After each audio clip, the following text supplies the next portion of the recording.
는지 모르겠습니다. 사실은 저는 토요일이 되면 설교를 해야 된다는 부담감 때문에 사실은 잠을 제대로 못 자고 설치면서 그렇게 지냅니다. 그래서 원래 그 설교를 좀 일찍 끝낸 날도 사실은 뭐 좀 일찍 자려고 자리에 누우면 계속 이게 하나님 뜻이 맞나? 이렇게 전하는 게 맞지? 뭐 이런 생각들로 뒤치락뒤치락 하다 보면 날이 밝아오기도 하고 그런 경우가 많습니다. 사실은 근데 어제는 그러한 것보다 더 저를 힘들게 하는 것이 있었습니다. 설교에 집중해서 준비를 해야 하는데 사실은 한 동영상이 초저녁부터 저의 시선을 사로잡았습니다. 여러분도 또 많이 보셨겠습니다만 우리 유튜브를 통해서 우리 광화문 집회의 동영상이 계속 중계되고 있었습니다. 사실은 거기에 올라오셔서 말씀하시는 분들과 거기에 모여있는 분들, 사실은 그 자비를 들여서 가장 놀러 다니기 좋은 행락철에 자기의 시간을 희생하고 그리고 뭐 KT 타고 올라오셨답니다. KT가 다 매진되었대요. 그리고 평소에 버스를 대절하는 값을 2배를 줘도 버스를 구하기가 힘든 그런 상황 가운데서도 그 버스를 대절해서 그 지방으로부터 사람들이 모여서 꾸역꾸역 광화문을 메우는 그 모습은 참 감동이었습니다. 그러니까 실제적으로 우리가 그러한 사람들의 모습을 볼 때 또 그 집회 상황을 볼 때 가장 많이 나왔던 단어가 뭐였냐면 정의라는 단어였습니다. 정의. 사실은 하야, 탄핵, 퇴진 이런 단어들이 많이 나왔습니다만 그 다음에 순수한 의미의 단어로서는 의, 정의 이런 단어들이 많이 나오고 있었습니다. 오늘 공교롭게도 우리가 함께 묵상할 말씀의 가장 중요한 단어는 무엇이냐면 정의입니다. 정의. 정의 하면 여러분에게 좀 멀리 있게 느껴지시고 멀리 들리실 수 있으시겠습니다만 우리 집사님께서 기도해 주셨듯이 하나님은 정의를 실현하시는 분입니다. 하나님이 정의를 실현하신다는 것은 무엇이냐면 우리를 심판하시는 하나님이시기 때문에 우리 하나님을 믿는 것입니다. 정의가 없다면 하나님의 나라도 세워질 수 없고 하나님의 교회도 세워질 수 없고 우리의 삶도 세워질 수 없습니다. 왜냐하면 불의가 판을 치는 세상 속에서 정당한 노력이나 법 앞에 평등하다는 개념들이 다 무너져 버리기 때문에 노력하고 수고할 자도 없고요. 정의가 무너진 사회에서는 어느 것도 가치롭지 않고 정말 온통 암흑뿐인 세상이 되어버릴 것이기 때문에 그렇습니다. 그래서 정의는 우리가 살아 숨쉬는 피부와 같이 우리에게 중요한 것일 뿐만 아니라 하나님께서 하나님의 속성, 하나님의 하나님 되심을 말씀하실 때 사랑보다 사실은 성경을 읽으면 읽을수록 의를 먼저 말씀하십니다. 그러니까 하나님께서는 우리가 믿는 하나님, 여러분이 종교생활을 하는 그 대상으로 섬기는 하나님을 우리가 알고 믿어야 하는 것 아니겠습니까? 그런데 그 하나님의 속성, 하나님 자신도 하나님 스스로 어찌하실 수 없는 하나님의 본성, 하나님의 감출 수 없는 인격, 그 가장 중요한 특징은 사랑보다 먼저 정의가 있다는 것입니다. 하나님은 의로우셔서 오직 우리를 심판하실 수 있는 분은 하나님 한 분이시기 때문에 그렇습니다. 그래서 세상에서 다른 어떠한 정의, 세상 사람들이 외치는 정의나 모든 정의를 사실은 앞서는 그 정의가 우리에게 있습니다. 그런데 그 정의를 우리가 바르게 이해하고 또 그 정의를 우리의 삶 속에 실현해내는 것은 얼마나 중요한지 모릅니다. 우리가 실제 하나님을 입에 올리며 늘 하나님을 믿는다 하고 있으면서도 하나님의 속성, 하나님의 성품, 하나님의 형상대로 창조된 우리가 하나님께서 받기 원하시는 것은 드리지 않고 엉뚱한 것만 드린다면 하나님께서는 우리의 예배를 받지 않으신다라고 성경은 계속 반복하여 우리에게 일러주고 계신 것입니다.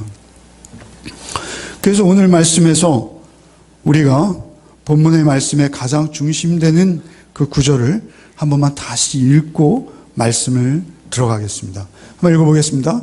사람아, 주께서 선한 것이 무엇임을 내게 보이셨나니 여호와께서 내게 구하시는 것은 오직 정의를 행하며 인자를 사랑하며 겸손하게 내 하나님과 함께 행하는 것이 아니냐. 사실은 오늘 아침 성서 유니온에서 매일 성경에서 우리에게 주시는 묵상의 말씀은 바로 이거입니다. 공교롭게도 사실은 시국이나 모든 면에서 사실은 좀 피해가고 싶은 마음도 있습니다. 그러나 실제적으로 하나님께서 가장 기뻐하시고 또 우리에게 원하시고 바라시는 것을 피해간다면 저는 목사가 아닌 것이죠. 제일 중요한 것은 하나님께서 우리에게 바라시는 것 하나 있다는 것입니다. 그것은 정의를 행하는 것입니다.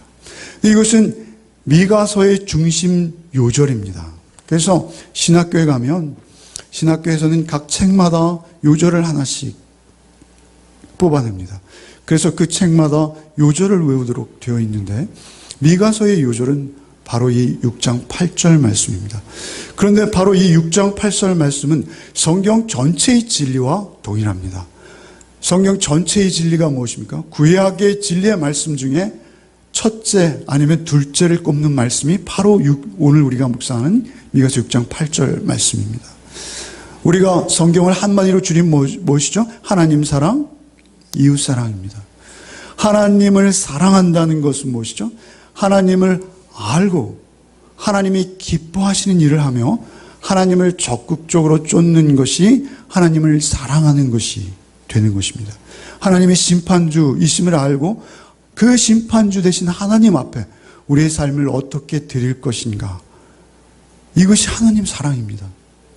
하나님 사랑, 이웃 사랑, 인자를 사랑하며 할 때 인자는 사람의 아들이라는 인자가 아닙니다.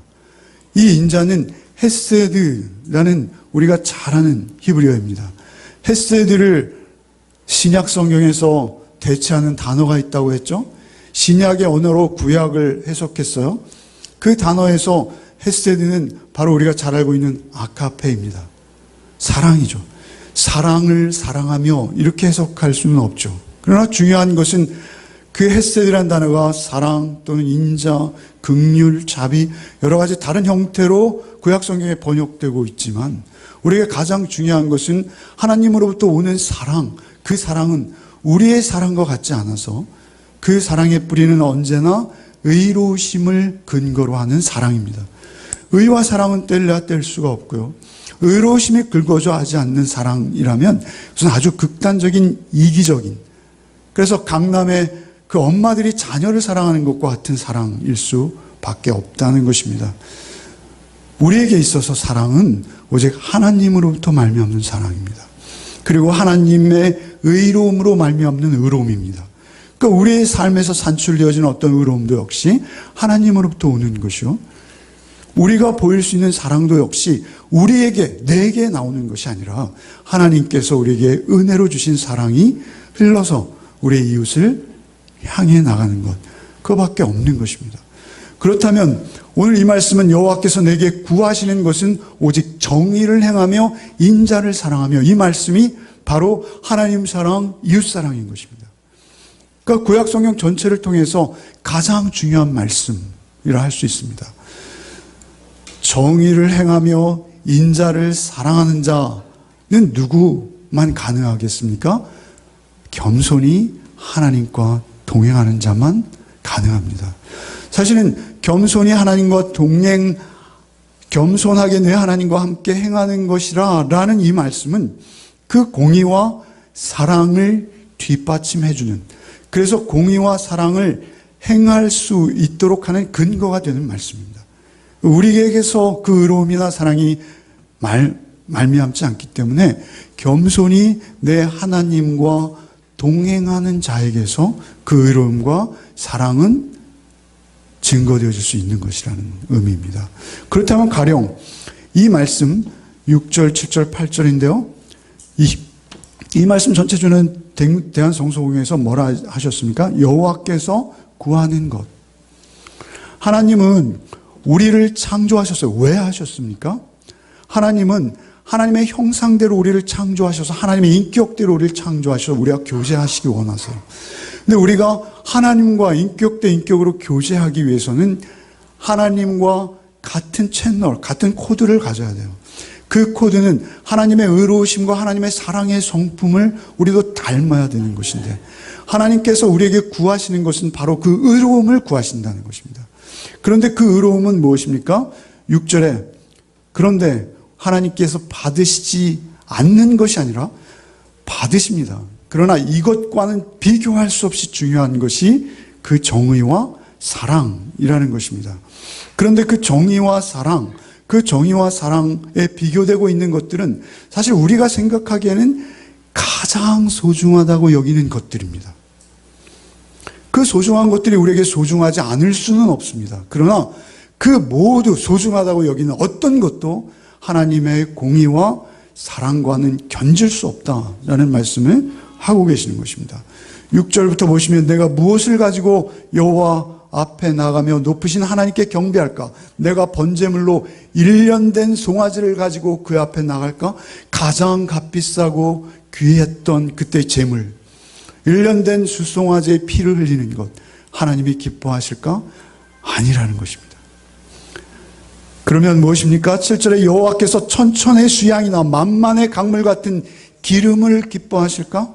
하나님께 우리가 번제를 드릴 때요, 짐승을 잡으면 그 꺼풀과 내장 사이에 기름이 있습니다. 그 기름이 지금은 우리가 피하는 것이나 그 시대는 가장 귀한 것이었습니다. 그리고 그 기름을 하나님 앞에 태워드릴 때 하나님은 제일 먼저 흠양하십니다. 그런데 그 기름 하나님이 기뻐하지 않는다는 것입니다. 기뻐하지 않는다.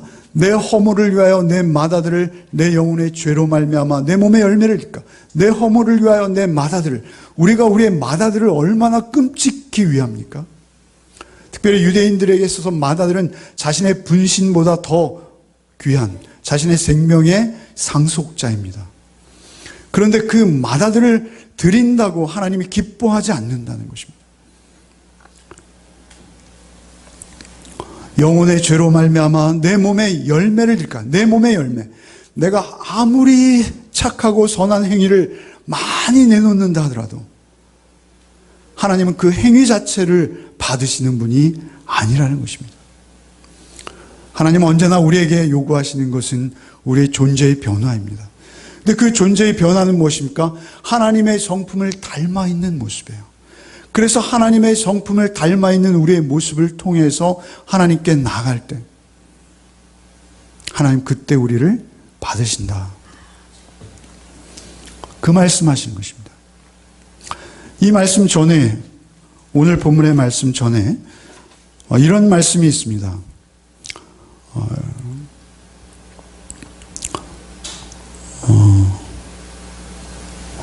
1절부터 6절 한번 읽어보겠습니다. 오늘 본문 바로 전인데요. 1절부터 5절 읽어보겠습니다. 읽겠습니다. 시작.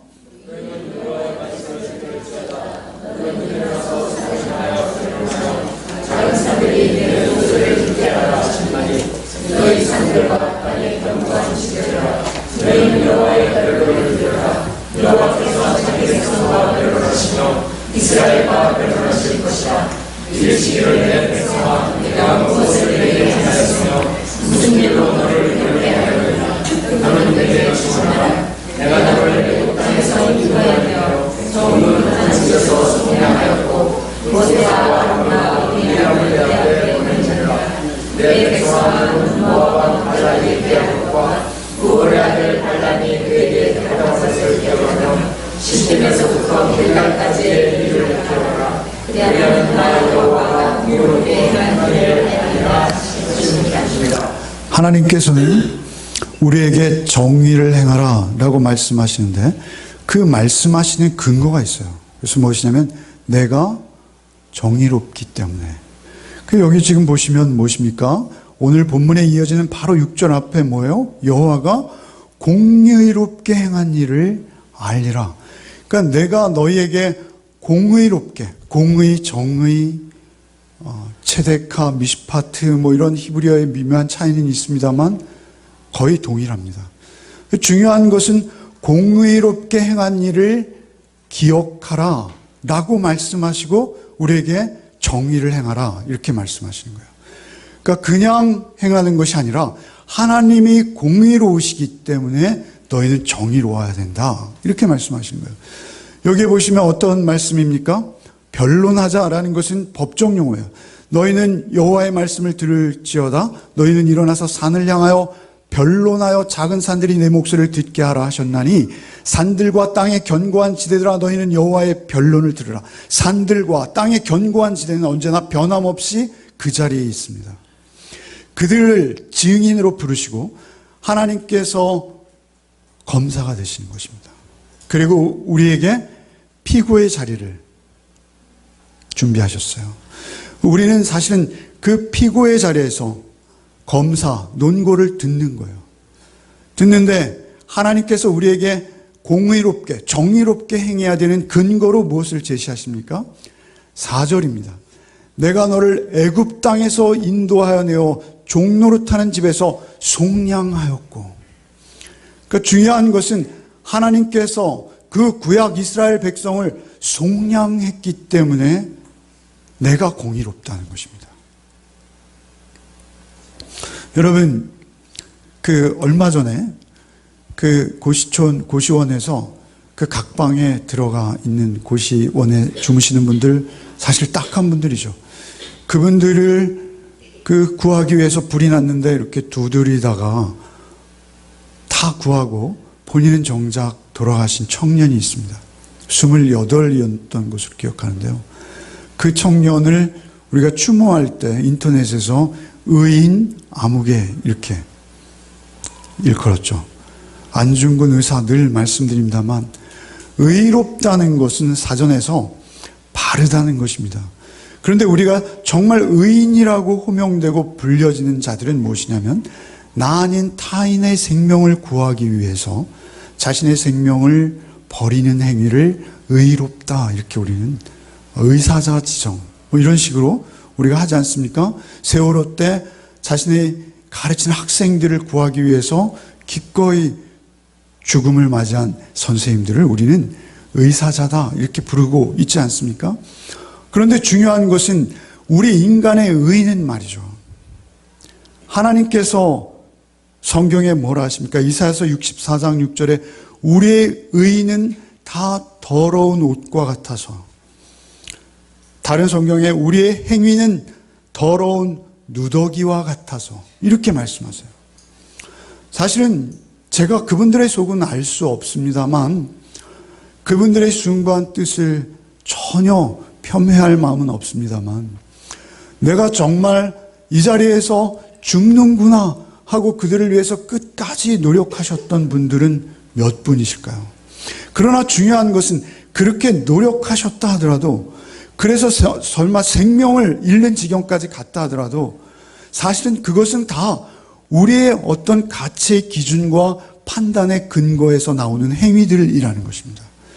그런데 우리의 가치의 기준과 그리고 판단의 근거들은 사실은 하나님을 제외하고 하나님 없이는 그것이 가장 순수하고 숭고한 상태일 수 없다는 것을 성경이 우리에게 설득하시는 것입니다. 그러니까 우리의 의는 다 더러운 옷과 같다는 것은 우리의 의로운 행위 자체가 사람을 의식하는 것이라는 것입니다. 사람들 속에서 내가 인정받고 내가 사람들 속에서 영원히 애국자로 기록되어지고 내가 사람들 속에서 추억되기를 원하는 마음이 우리에게 추호도 없이 그러한 일을 순수하게 행할 수 있는 그러한 사람이 과연 얼마나 될까요? 중요한 것은 하나님께서 우리를 보실 때 의인은 없나니 하나도 없다라고 성경은 날마다 우리에게 말씀하시는 것입니다. 그래서 중요한 것은 우리를 속량하신 하나님만 우리를 의롭게 하실 수 있다는 것입니다.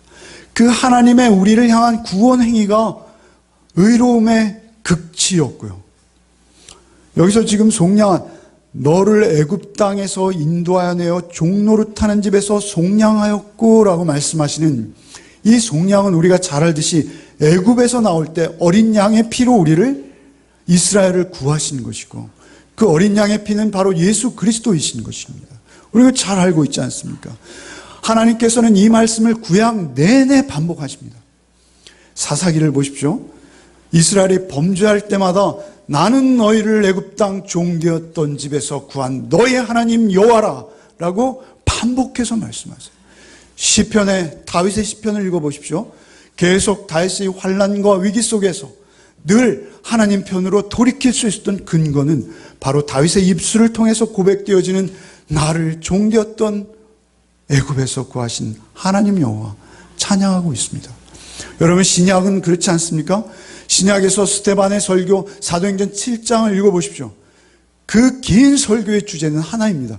애굽 땅 종되었던 곳에서 인도하신 너의 하나님 여호와가 너희를 죄와 허물로부터 구원하시기 위해서 그 아들을 보내사 피 흘리게 하셨노라. 그게 스데반 설교의 전부인 것입니다.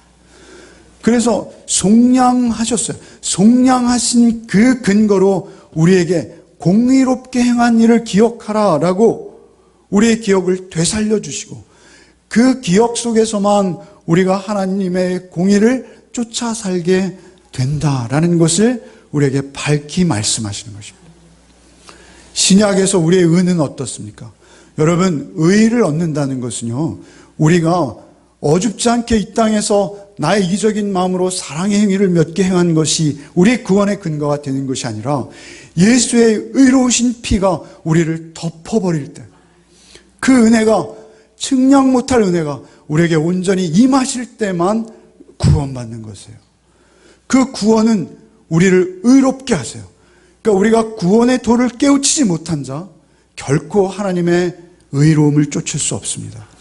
복음의 구원의 도리를 깨우치지 못한 자, 하는 일마다, 하는 말마다 하나님 앞에 불의할 수밖에 없는 것입니다. 그러니까 우리가 구원의 도를 가졌다는 것은 무엇입니까? 나를 출애굽시키신 하나님을 믿고 의뢰하며 겸손히 그 구원의 하나님과 동행하는 삶 속에서만 그 의와 사랑은 흘러나오는 것이죠. 그것은 우리 거 아니에요. 그래서 신약이 어떻게 말씀하십니까? 5장, 고린도후서 5장 1절 같이 한번 읽겠습니다. 하나님이 죄를 알지도 못하신 자로 우리를 대신하여 죄를 삼으신 것은 우리로 하여금 저희 안에서 하나님의 의가 되게 하려 하심이라. 하나님의 의가 되게 하셨어요. 그래서 우리가 구원받은 것입니다. 여러분이 복음을 이해하셨습니까? 그것은 여러분의 노력과 행위나 어떠한 근거가 아니라 하나님이 죄 없는 예수를, 한없이 의로우신 예수를 나를 위해 죽임당하게 하심으로 나를 구원하신 거예요. 그 의가 우리에게 거저 값없이 주어진 거예요. 그 말씀을 하는 거예요. 그래서 우리는 의로움을 따를 수밖에 없는 자들이 되어버린 것입니다. 로마서 5장 19절 한번 읽어보겠습니다. 한 사람의 순종치 아니함으로 많은 사람이 죄인 된 것 같이 한 사람의 순종함으로 많은 사람이 의인이 되리라. 여러분, 하나님의 공의와 사랑을 실천하는 의인이 되셨습니다. 누구 때문에요? 예수 때문에. 그래서 우리는 늘 겸손할 수밖에 없어요. 겸손히 하나님과 동행하는 자의 삶이 될 수밖에 없는 것입니다. 로마 3장 21절 이하의 말씀은 같이 읽겠습니다. 이제는 의가 나타났으니 율법과 선지자에게 증거를 받은 것이라. 곧 예수 그리스도를 믿음으로 말미암아 모든 믿는 자에게 미치는 하나님의 의인이 차별이 없느니라. 모든 사람이 죄를 범하였음에 하나님의 영광에 이르지 못하더니 그리스도 예수 안에 구속으로 말미암아 하나님의 은혜로 값없이 의롭다 하심을 얻은 자 되었느니라. 하나님의 그 심판대 앞에 우리의 영원한 생명이 천국과 지옥이 갈릴 때 여러분, 하나님 앞에서 의롭다라고 인정받는 복이 있으실 줄 믿습니다. 그것은 오직 예수 믿는 믿음 안에서 여러분으로 말미암지 않고 예수로 말미암아 덧입혀진 그 의가 여러분에게 덧입혀져서 구원으로 인도해 주실 줄 믿습니다. 그것이 우리의 구원인 것입니다. 그리고 구약 성경에도 역시 마찬가지로 말씀하세요. 이사야서 61장 10절 한번 같이 읽겠습니다.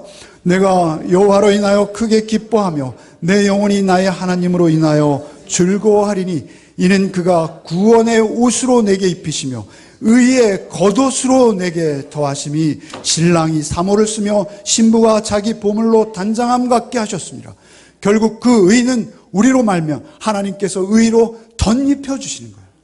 이 신칭의 신약 성경의 가장 중요한 이 신칭이 우리를 의롭다 불러주시는 그 마지막 심판대 앞에서 우리를 의롭다 불러주실 하나님은 우리가 의로운 것이 아니라 우리 안에 거하신 예수를 의롭게 보시고 우리를 의로 덧입혀서 우리에게 의롭다 인정해 주시는 줄 믿습니다.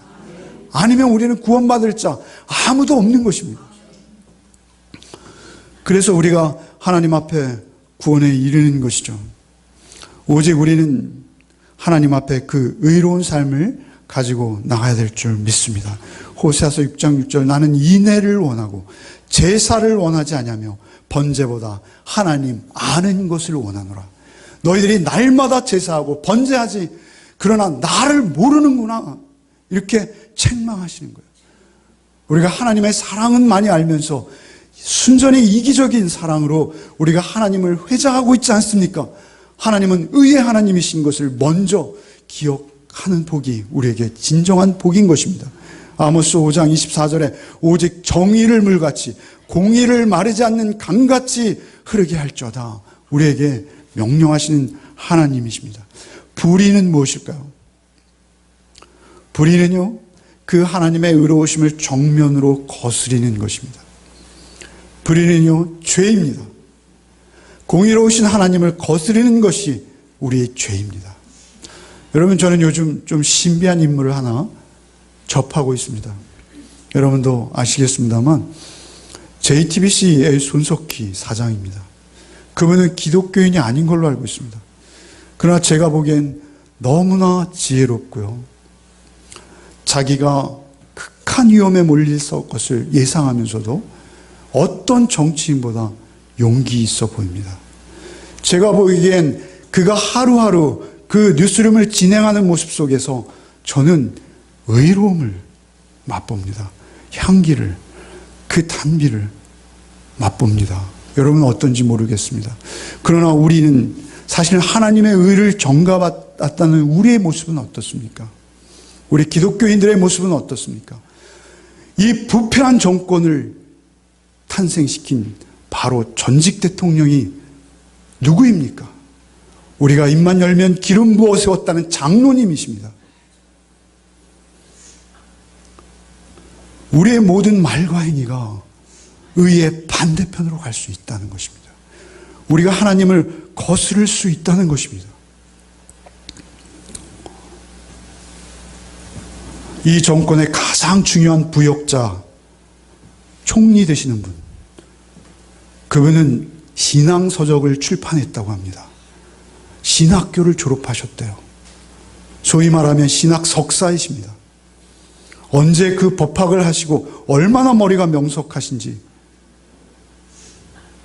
그분은 그렇게 공부를 잘 하시면서도 신학 석사를 획득하셨어요. 하나님의 의와 상관없는 일 아닌가요? 우리 종교 지도자들이 대통령을 만났대요. 대통령을 만났는데 대통령을 만나고 나서 신문, 일간지에 보도되는 머릿기사가 뭐였습니까? 어떤 스님이 대통령을 만나고 온 다음에 머릿기사가 하야하십시오 라고 권했다는 거예요. 그런데 우리 교계의 종교 지도자라 일컫는 대표적인 두 분이 그를 만나고 왔어요. 신문의 머릿기사가 뭐였는지 아십니까? 타이틀, 대문짝만 머릿기사가 세월호 망원 목사 대통령 만나다. 그게 머릿기사였어요. 여러분, 우리는 하나님을 믿는 자 맞습니까? 사실은 제가 이렇게 말씀드리면서 저도 자격이 없습니다. 성경을 제가 읽으면 읽을수록, 성경을 보면 볼수록 하나님은 자기의 정체성을 드러내세요. 나는 고아와 과부의 아버지다. 나는 나그네의 보호자다. 나는 저는 자, 병들린 자. 예수께서는 이 땅에 오셔서 창녀와 세리와 어부들을 모아서 주의 제자 삼으셨습니다. 그런데 오늘날 우리의 교회의 모습과 기독교의 모습은 무엇입니까? 사실은 우리가 하나님을 너무 모르는 거 아닙니까? 3장 1절부터 6절, 7절까지 한 목소리 한번 읽어보겠습니다. 읽겠습니다. 내가 또 이르노니 야곱의 우두머리들과 이스라엘 족속의 통치자들아 들으라. 정의를 아는 것이 너희의 본분이 아니냐. 너희가 선을 미워하고 그 악을 기뻐하여 내 백성의 가죽을 벗기고 그 뼈에서 살을 뜯어 그들의 살을 먹으며 그 가죽을 벗기며 그 뼈를 꺾어 다지기를 냄비와 솥 가운데 담을 고기처럼 하는도다. 그때 그들이 여호와께 부르짖을지라도 응답하지 아니하시고 그들의 행위가 악했던 만큼 그들 앞에 얼굴을 가리시리라. 내 백성을 유혹하는 선지자들은 이에 물 것이 있으면 평강을 외치나 그 입에 무엇을 채워주지 아니하는 자에게는 전쟁을 준비하는도다. 여기까지 읽겠습니다. 여러분, 1절에 우두머리와 통치자는 누구입니까? 요즘 현대어로 바꾸면 대통령과 총리 정도 되겠죠. 그들은 무엇을 하고 있습니까? 백성의 살을 먹으며 그 가죽을 벗기며 그 뼈를 꺾어서 다지기를 냄비와 솥 가운데 담을 고기처럼 하고 있다라고 말씀하세요. 여러분, 요즘 우리 비정규직에 들어보셨죠? 고등학교 나온 아이가 취직이 됐어요. 너무 기뻐했죠. 그것도 지하철 공사의 자회사에 취직을 했으니. 그래서 늘 엄마한테 이렇게 말했다는 거예요. 엄마, 나 좀 있으면 정식직 될 수 있어. 그러던 아이가 2명이 이계소로 일하는 곳에 사실은 그들의 욕심에 의해서 그 윗사람들은 탐욕으로 몇백만 원씩 받으면서 채 200도 안 되는 월급을 받는 그 아이가 홀로 그 2명 이계조 1조로 해야 되는 것을 임시직으로 정식직도 아닌 아이가 급하게 고장난 것을 수리하다가 전철에 죽었어요. 그 아이의 가방에는 컵라면이 하나 들어있었다고 합니다. 그날도 아침도 못 먹고 점심을 때우기 위한 컵라면, 뜯지도 않은 컵라면이 그 아이의 가방에 달랑 들어있었다는 거예요. 그들의 살을 먹으며 그 가죽을 벗기며 그 뼈를 꺾어 다지기를 냄비와 솥 가운데 담을 고기처럼 하고 있는 거 아닙니까? 우리의 이 모습이. 우리가 다 그래요. 그 앞에 우리가 자유할 수 있는 자가 누가 있겠습니까? 5절을 보십시오. 내 백성을 유혹하는 선지자는 이에 물 것이 있으면 고기라도 던져주면 평강을 외치나 그 입에 무엇을 채워주지 아니하는 자에게는 전쟁을 준비한다. 나에게 이로운 자는 기꺼이 어떠한 아부도 충성도 다하며 나에게 도움이 되지 않는 자에게는 전쟁을 준비한다니요. 여러분, 사실은 우리가 살과 뼈는 다 내어줄 수 있어요. 살과 뼈는 다 가져가라 하세요. 그러나 우리의 영혼을 영원한 지옥으로 보내는 선지자들이 더 무서운 겁니다. 그렇지 않습니까? 선지자가, 목사가, 장로가 하나님의 영광을 가리고 그들로 구원받을 기회마저, 교회로 올 수 있는 기회마저 차단시키고 있다면 그것은 이에 물 것이 있으면 평강을 외치나 도움이 안 되면 전쟁을 준비하는 자와 무엇이 다르겠습니까? 사실은 우리의 삶이 그럴 수 있다는 거예요. 주님께서 오셔서 몸은 죽여도 영혼은 능히 죽이지 못하는 자들을 두려워하지 말고 오직 몸과 영혼을 능히 지옥에 멸하는 자를 두려워하라 우리에게 경고하셨어요. 거짓 선지자들, 저도 역시 그 부류 중에 하나인 것 같습니다. 우리가 겸손히 하나님과 동행하지 않는다면 우린 다 그 자리인 거예요. 예수께서 오셨을 때 그 시대의 바리새인과 서기관들을 향해서 이렇게 말씀하셨어요. 화했을진저 외식하는 서기관과 바리새인들이여, 너희는 교인 하나를 얻기 위하여 바다와 육지를 두루 다니다가 생기면 너희보다 배나 더 지옥 자식이 되게 하는구나. 책망하신 거예요. 교인의 숫자는 우리가 많이 불린 거예요. 바다와 정말 산을 다 두루 다니면서 많이도 모았습니다. 그러나 그들을 배나 더 지옥 자식으로 만든다면 이 동일한 책망이 나를 향한 책망이 아니겠습니까? 우리에게 있어서 중요한 것은 하나님을 아는 것입니다. 하나님을 모르고 하나님을 잘못 우상으로 만들어서 금송아지를 하나님이라 여기며 우리가 그렇게 살아가는 자들은 아닌지요. 미가서 전체에서 우리에게 계속 반복하시는 말씀이 이 말씀입니다. 미가서 2장에 오직 나는 여호와의 영으로 말미암아 능력과 정의와 용기로 충만해져서 야곱의 허물과 이스라엘의 죄를 그들에게 보이리라. 미가가 하고 싶은 것은 허물과 죄를 이스라엘에게 보이는 거였어요. 허물은 무엇인가요? 죄와 허물인데요. 죄는 하나님의 뜻을 어기는 자, 하나님의 영광을 위해서 우리를 창조했는데, 이 죄라는 히브리어는요, 관역을 빗나간 화살이에요. 하나님께서 우리를 하나님과 교제하기 위해서, 하나님의 영광을 드러내기 위해서 하나님의 공의로우심과 사랑을 반영하는 자로 우리를 창조하셨는데, 우리가 그 영광을 가리는 것이 죄예요. 그런데 허물은 무엇입니까? 그 죄, 빗나간 화살보다 한 걸음 더 나가서 하나님을 반역하고 하나님이 가장 싫어하는 것을 하나님의 이름으로 말하는 자, 그가 허물인 거예요. 독한 것이죠. 이스라엘은 하나님이 택한 민족이요, 하나님이 구원하신 민족인데, 그들이 계속 입만 열면 하나님을 이야기하면서 하나님의 뜻을 정면으로 거스르고 있는 것이죠. 미가는 그들을 위해서 옷을 다 벗고 벌거벗은 채 지금 예언하고 있습니다. 이사야도 역시 벌거벗고 3년을 예언했습니다. 성경에 기록된 예언자들을 보십시오. 이스라엘의 왕과 통치자들을 위해서 그들에게 맞서서 그들에게 하나님께로 돌이키라는 말씀을 하시다가 다 죽어가신 분들입니다. 오늘날 과연 우리 기독교의 모습은 어떤 모습입니까? 우리에게 너무 용기가 없는 것이죠. 우리가 하나님을 모르는 것이죠. 1장에 이렇게 시작됐습니다. 미가서 1장이 시작될 때, 이는 다 야곱의 허물로 말미암으며 이스라엘 족속의 죄로 말미암이라. 야곱의 허물이 무엇이냐? 사마리아가 아니냐? 유다의 산당이 무엇이냐? 예루살렘이 아니냐? 너희 예루살렘이 산당, 우상을 섬기는 곳이 되었구나.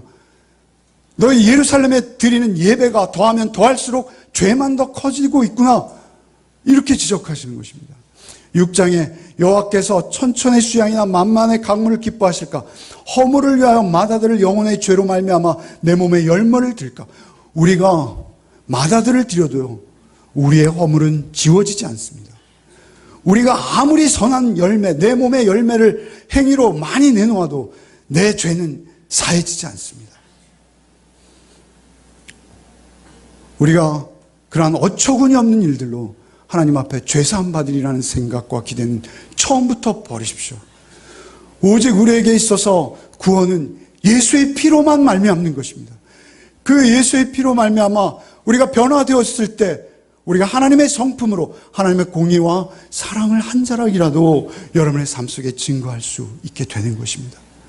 여러분이 말할 때, 여러분이 어떤 행위를 내놓을 때 그것이 하나님의 영광을 드러내는 것이 되어버리는 그러한 존재로 여러분을 세우시겠다, 하나님이 우리에게 약속하시는 것입니다.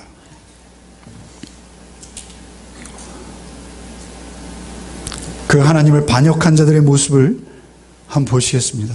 시간이 많이 가서 7절만 읽겠습니다. 같이 읽겠습니다. 색인 다 부서지고 그 음행의 값은 다 부서라지며 내가 그 목상들을 다 깨뜨리니 그가 기생의 값으로 모았은즉 그것이 기생의 값으로 돌아오리라. 우상들은 다 부서지고 그 음행의 값은, 그러니까 사실은 그들이 소를 드리고 양을 드려서 하나님을 제사한다 드렸지만 그것은 하나님이 받으신 것이 아니라 우상이 받은 거예요. 여러분, 우리가 주님의 신부죠. 그런데 우리가 하나님을 배반할 때 우리는 간음했다, 이렇게 성경은 말하죠. 여기에 지금 우상들은 봐봐요. 음행의 값은 다 불살라. 음행의 값이라는 히브리어는요, 화대입니다. 정확히 창녀촌에 가서 지불하는 돈을 음행의 값이라고 합니다. 너희들의 소득은 다 창녀에게 갈 것이다, 이렇게 말씀하시는 거예요. 음행의 값은 다 불살라지며 그 목상들이 다 깨뜨려지니 그 기생의 값으로 모았은즉 그것이 기생의 값으로 돌아가리라. 그래서 그들이 성전을 금으로 발라서 치장했지만 결국 아수르와 바벨론의 군대들이 그 금을 뜯어다 뭐합니까? 창녀촌에 가서 화대로 지불하는 거예요. 이것은 그때의 모습을 그대로 반영하고 있는 거예요. 무섭지 않습니까? 오늘 우리의 소득이 이렇게 쓰여진다는 거예요. 우리가 순전하지 않을 때, 6장에는 14절부터 16절로 말씀하십니다. 한번 읽어보겠습니다. 내가 먹어도 배부르지 못하고 항상 속이 빌 것이며 내가 감추어도 보존되지 못하겠고 보존된 것은 내가 칼에 붙일 것이며 내가 씨를 뿌려도 추수하지 못할 것이며 감람 열매를 밟아도 기름을 내 몸에 바르지 못할 것이며 포도를 밟아도 술을 마시지 못하리라. 너희가 오므리의 율례와 아합집의 모든 예법을 지키고 그들의 전통을 따르니 내가 너희를 황폐하게 하여 그의 주민을 사람의 조속거리로 만들리라. 너희가 내 백성의 수욕을 담당하리라. 그 주민의 조속거리가 된다 하세요. 우리가 아무리 하나님을 이야기하고 있어도요, 그 당시에 이스라엘은 세상 모든 사람들의 조속거리가 되었어요. 누구요? 바벨론과 아수르의 조속거리가 되었어요.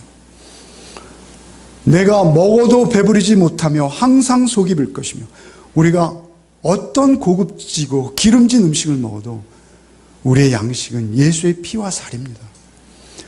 우리가 그 예수의 살과 피로 배부르지 않고 우리가 먹는 모든 음식은 다 체하는 것이요, 일시의 만족이요, 우리의 쾌락만을 잠시 만족시키는 그러한 것이 될 수밖에 없다는 것입니다.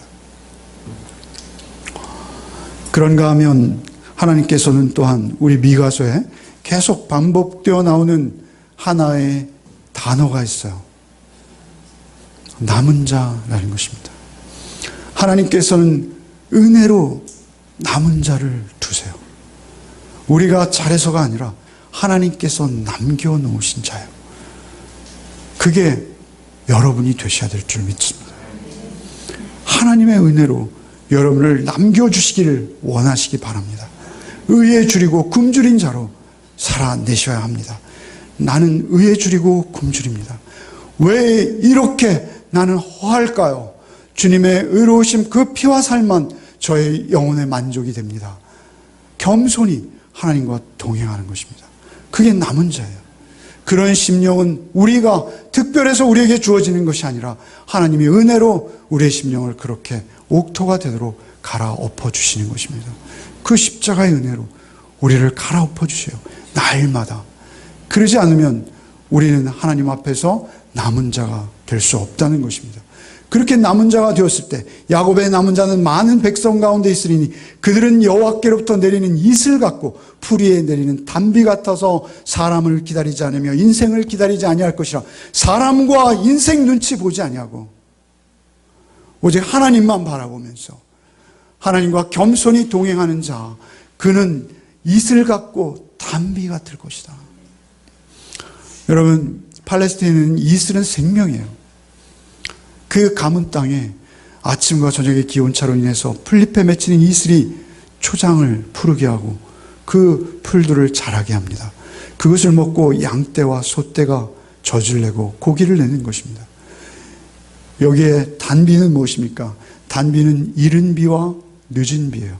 하나님께서 우리의 삶 속에서 은혜가 필요할 때마다 우리에게 이른 비를 주셔서 씨를 뿌리게 하시고 늦은 비를 주셔서 과일들이 단맛을 머금게 하시듯이 우리가 그리스도인답게 살아낼 수 있도록 하나님께서 우리에게 은혜의 단비를 이른 비, 늦은 비로 허락해 주신다라는 것입니다. 그렇게 할 때 우리가 남은 자가 되는 거예요. 그것은 전적으로 하나님의 은혜입니다. 겸손히 주님과 동행하는 자에게 하나님께서 그 존재가 이렇게 이른 비와 늦은 비처럼, 단비처럼, 이슬처럼 되게 하시겠다 하는 거예요. 여러분이 있는 그곳에서 여러분이 이른 비와 늦은 비 같은 존재가 되십시오. 지금은 당장 모르나 여러분들의 생의 삶이 끝나갈 때 참 그분은 나에게 이른 비 같아서 나에게 하나님의 생명의 통로가 되어주셨어. 이렇게 고백할 수 있는 존재가 되십시오. 그분은 참으로 나에게 우리 구주 예수 그리스도의 사랑을 무엇인지 깨닫게 하시고 알게 하시는 하나님의 통로가 되셔 나에게 이른 비와 단비와 같은 존재가 되주셨어 라고 여러분을 추억할 수 있는 그러한 존재가 되시기 바랍니다. 비록 나는 가장 낮아지고 천해지고 볼품없이 사그라진다 하더라도 여러분 안에 있는 생명이 여러분의 존재를 이른 비와 단비로 그렇게 세워주시고 역사하게 하여 주실 줄 믿습니다. 그것이 우리의 소원이 되기 위해서 우리는 날마다 예수의 살과 피를 기념하는 것입니다. 오늘 우리가 성찬을 합니다. 이 성찬의 의미는 무엇입니까? 예수께서 나를 흘리신 그 피로 인해 내가 하나님의 관계와 회복되어 예수의 이름이 임마누엘인 것처럼 하나님의 성품, 그 성품 담고 하나님과 더욱 가까이 하나님의 얼굴빛을 날마다 배우며 교제하며 하나님의 의로우심과 사랑을 반영해내는 존재로 제가 숨쉬고 먹고 마시겠습니다. 라는 고백이 되는 것입니다. 이 성찬을 드실 때 성령께서 여러분의 심령에 그렇게 허락해 주셔서 주님의 은혜가 날 위해서 피 흘리셔서 나를 값주고 사셔서 속량하시고 전혀 새로운 인생으로 빚어내시는 주의 손길을 경험하는 성찬 되시기를 바랍니다.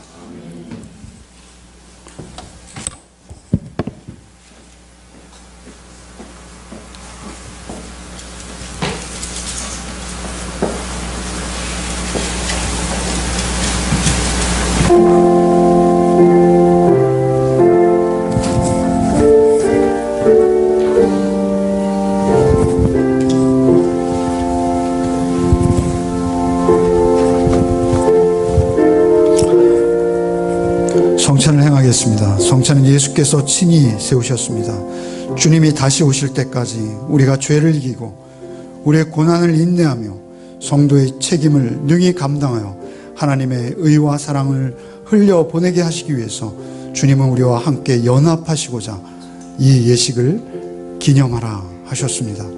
먼저 우리 자신을 살펴서 깨끗하게 하여 주와의 연합하는 성찬을 먹을 때 주님 안에 역사하셨던 그 사랑과 의로우심이 우리에게도 충만하게 되어질 줄 믿습니다.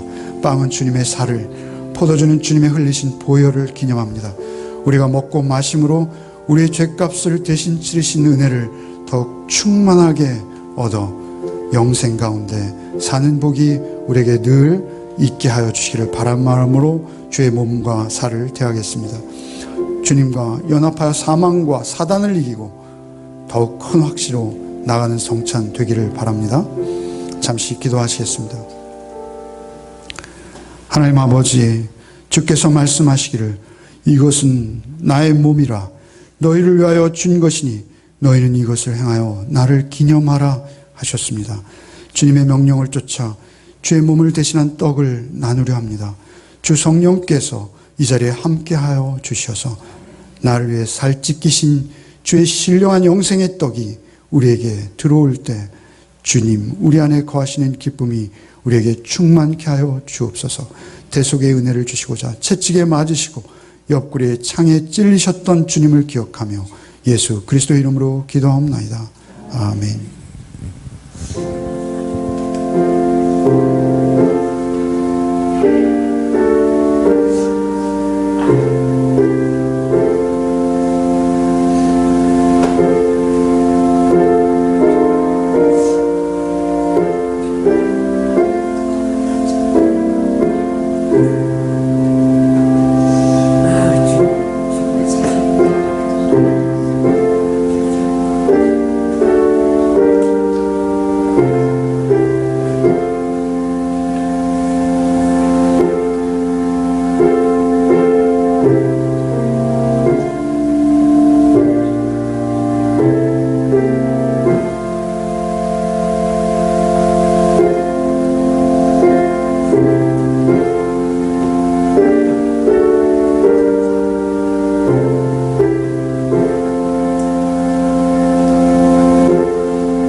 우리 주님께서 식후에 잔을 들어 축사하시고 제자들에게 주시며 가라사대 이 잔은 나의 피로 세운 새 언약이니 이것을 행하여 마실 때마다 나를 기념하라 하셨습니다.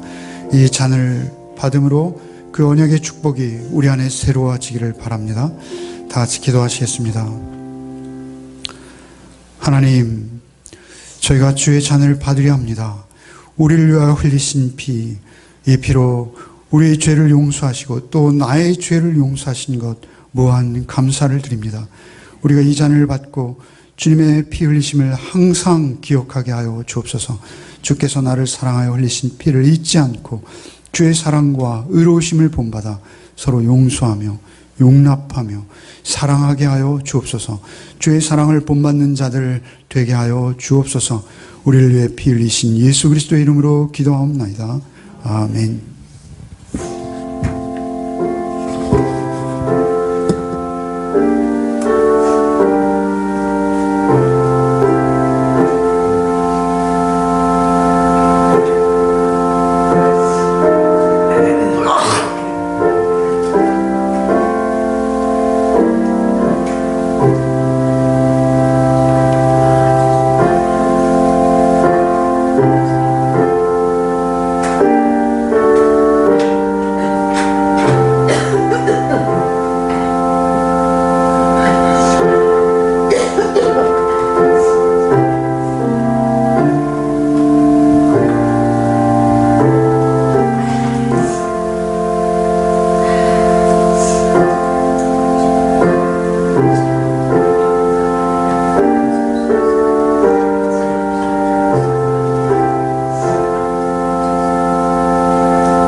기도하시겠습니다.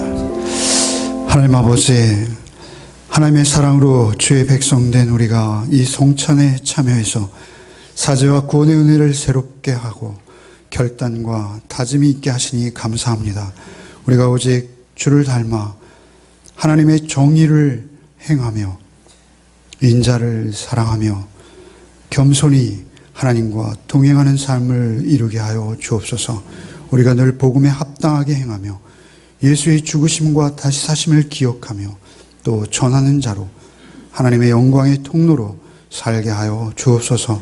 예수 그리스도의 이름으로 기도하옵나이다. 아멘. 이제는 우리 구주 예수 그리스도의 은혜와 하나님 아버지의 크고도 극진하신 사랑과 성령의 교통 감화 충만케 하시는 은총이 오직 정의를 행하며 인자를 사랑하며 겸손히 주와 동행하기를 원하는 우리 가족들을 위해 이제부터 영원토록 함께 계시기를 축원하옵나이다. 아멘.